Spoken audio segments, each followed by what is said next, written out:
April 26, 1986. Inside Reactor 4 of the Chernobyl nuclear power plant, chaos was brewing. The late-night safety test had gone horribly wrong, and as the control room filled with panic, one fateful decision sealed the world's worst nuclear disaster. At 1:23 a.m., the reactor's power was unstable.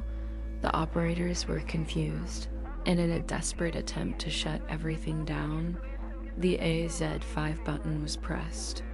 That button was supposed to be the failsafe, the emergency shutdown, the one move that would save the day. But instead, it triggered the explosion heard around the world. So, what if they didn't press the AZ-5 button? Here's the thing. Chernobyl's reactor was already on the edge of destruction.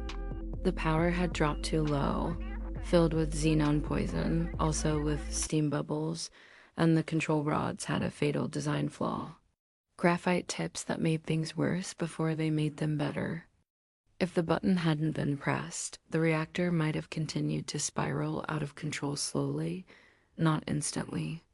It could have overheated, boiled its coolant, and maybe even caused a smaller explosion or a meltdown hours later. But it wouldn't have been the same massive blast that blew the 1,000-ton reactor lid into the sky.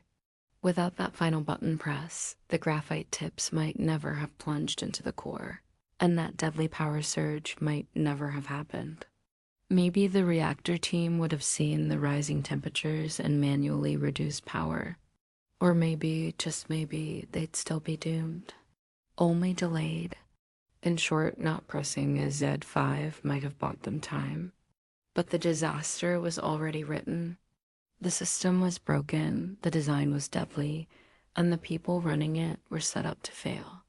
So the real tragedy, it's not that they pressed the button, it's that no matter what they did, Chernobyl was already waiting to explode.